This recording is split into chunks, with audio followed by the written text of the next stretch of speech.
Kita akan kisahkan sekarang seorang tokoh tabi'in yang masyhur, Fudail bin Iyad rahimahullah. Orang ini sangat unik ceritanya, karena dulunya dia adalah perampok jalanan. Saking mahirnya dia mencuri dan merampok sampai dia tidak butuh tim, sendirian.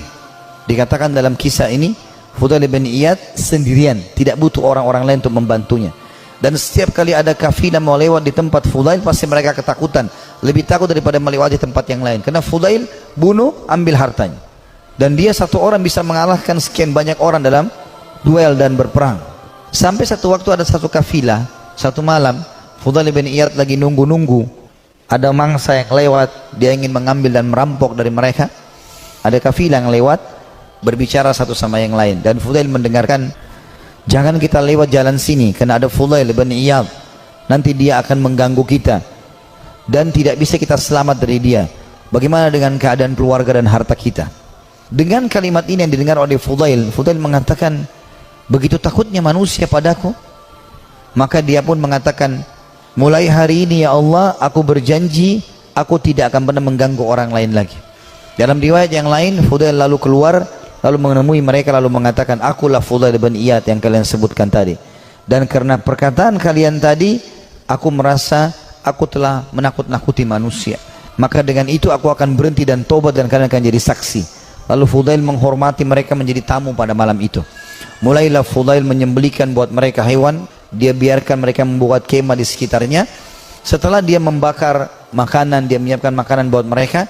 Rupanya ada satu orang dari kafilah itu, orang saleh, membaca firman Allah subhanahu wa ta'ala yang berbunyi, ini disebutkan dalam surah Al-Hadid ayat 16, yang Allah subhanahu wa ta'ala berfirman, a'udzubillahi minasyaitonirrajim, alam ya'ni lilladina amanu an takhsha qulubuhum li dzikrillah wa ma nazala minal haqq. Belumkah tiba saatnya bagi orang-orang beriman untuk tunduk hati mereka kepada zikrullah dan apa yang turun dari kebenaran dalam Al-Quran. Fudail bin Iyad orang Arab, dia faham betul makna ayat ini. Artinya, sampai kapan kamu mau lalai, kata Allah SWT. Belum tibakah saatnya bagi orang beriman untuk tunduk hatinya dan berzikir kepada Allah dan apa yang diturunkan dari kebenaran dalam Al-Quran? Maka Fudail pun menangis mendengar ayat tersebut. Lalu dia ulang-ulangi ayat itu sampai akhirnya dia menunjukkan taubatnya. Subhanallah, setelah dia taubat, mulai hari itu dia pergi ke Mekah. Tiap hari Mekah dan Madinah. Artinya setiap saat dia di Mekah sebentar, nanti di Madinah lagi sebentar.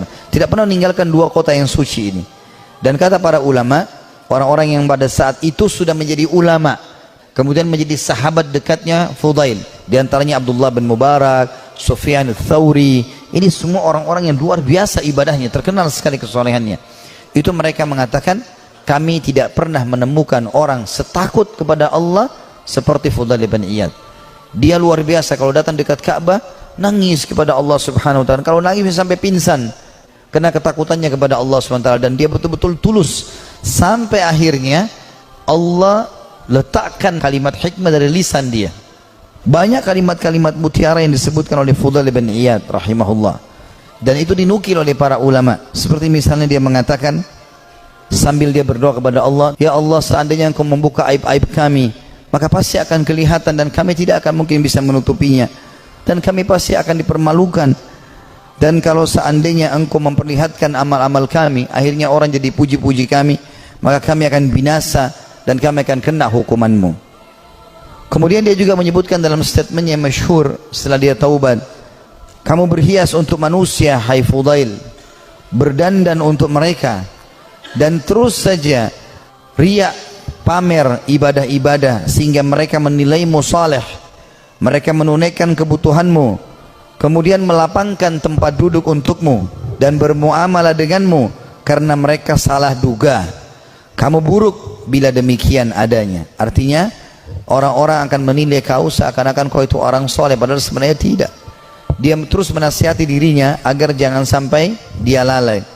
Ibnu Mubarak berkata, Abdullah bin Mubarak setelah melihat ibadahnya Fudail bin Iyad yang tadinya penjahat besar, perampok jalanan, suka membunuh dan merampas harta orang, sesungguhnya Fudail merupakan bukti kebenaran kekuasaan Allah Azza wa Jal.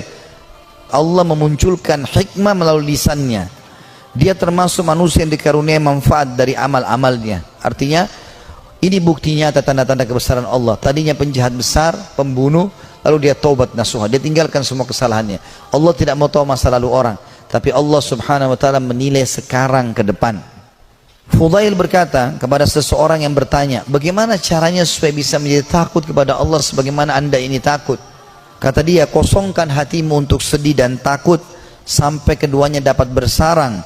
Apabila keduanya bersarang di hatimu, maka keduanya akan membentengimu dari melakukan maksiat dan menjauhkan dirimu dari api neraka. Artinya dia mengatakan, yang membuat saya seperti ini, saya sengaja menanamkan rasa takut saya kepada Allah. Saya mempelajari tentang kemahabesarannya Allah subhanahu wa ta'ala sebagai pencipta, beratnya siksaannya kalau melanggar terus menerus, kemudian saya biarkan tersarang dalam hati saya, maka akhirnya itu membentengi saya dari kemaksiatan.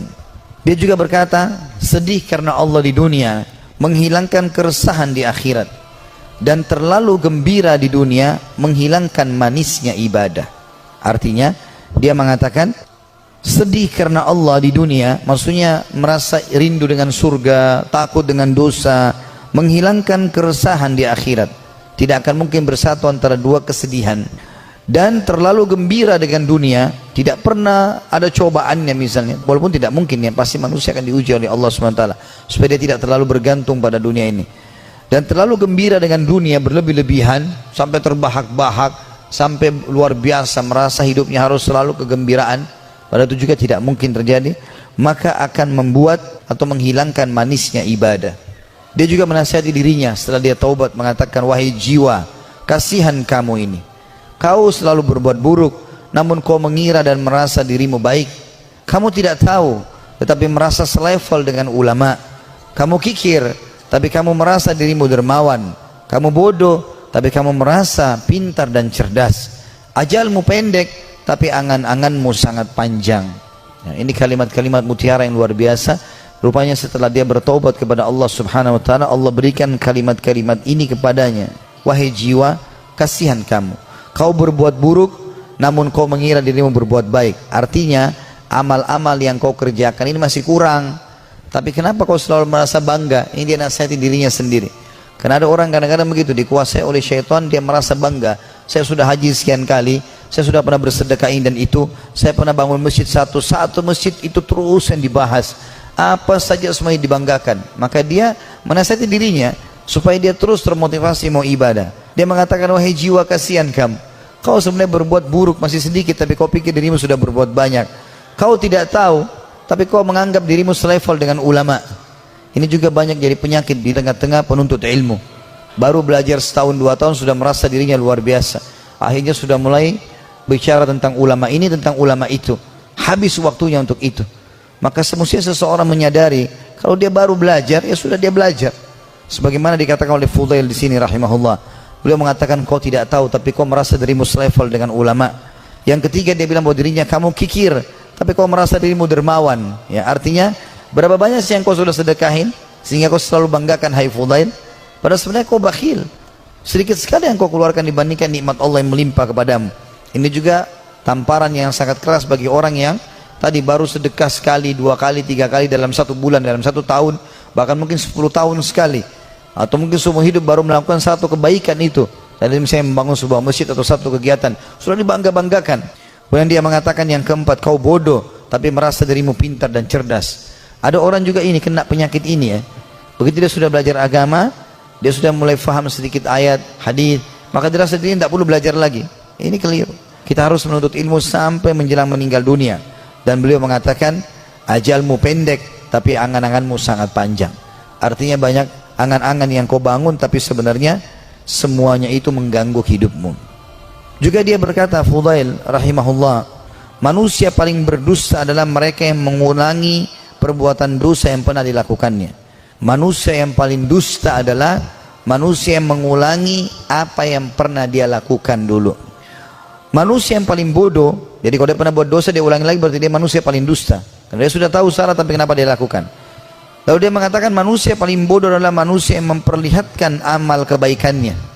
Kalau ada manusia yang mau dinilai paling bodoh, adalah orang yang suka pamer-pamer amalnya. Ya, saya ini lakukan, saya sudah haji sekian kali, saya sudah bangun masjid ini dan itu, saya sudah begini dan begitu. Dia banggakan amalnya. Itu manusia yang paling bodoh, karena hilang semua pahalanya dengan dia riya. Lalu dia mengatakan manusia yang paling dekat dengan Allah yang paling takut kepadanya. Ini juga statementnya mirip dengan apa yang dikatakan oleh sebagian ulama yang membuat Umar bin Khattab radhiyallahu anhu mendapatkan kemuliaan sabda Nabi SAW, wahai Ibnu Khattab, kalau kau lewat di sebuah lembah, syaitan melihat kau lewat di lembah itu, maka dia akan mencari lembah yang lain karena takut bertemu denganmu.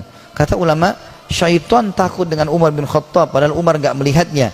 Bertemu dengan Umar aja syaitan cari tempat lain. Jadi jangankan menggoda, jadi dia bahkan menghindar dari Umar, padahal Umar tidak melihatnya. Karena rasa takutnya Umar bin Khattab kepada Allah Subhanahu wa taala. Jadi siapa yang takut kepada Allah, Allah akan buat seluruh makhluk takut kepadanya. Dan siapa yang tunduk kepada Allah, Allah juga tundukkan makhluk kepadanya. Semua itu siapa yang cinta kepada Allah, Allah akan buat makhluk cinta kepadanya, dan seterusnya.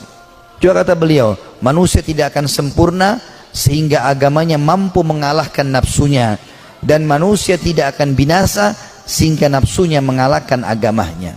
Ini statement yang mulia.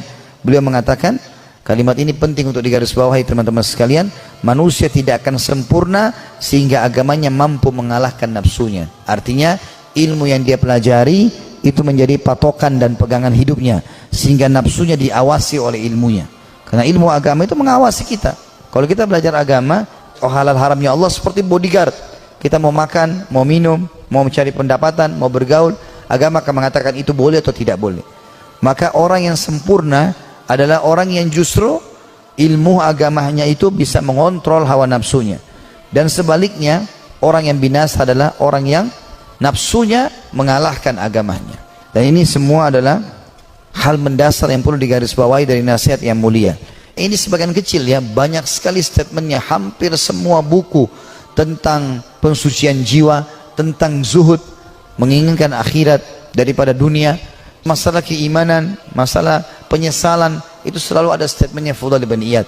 Padahal tadinya dia ini seorang penjahat besar, tapi bagaimana Allah Subhanahu wa taala memberikan kepada dia karunia dengan taubatnya yang luar biasa nasuha. Allah memberikan kata-kata mutiara dari lisannya.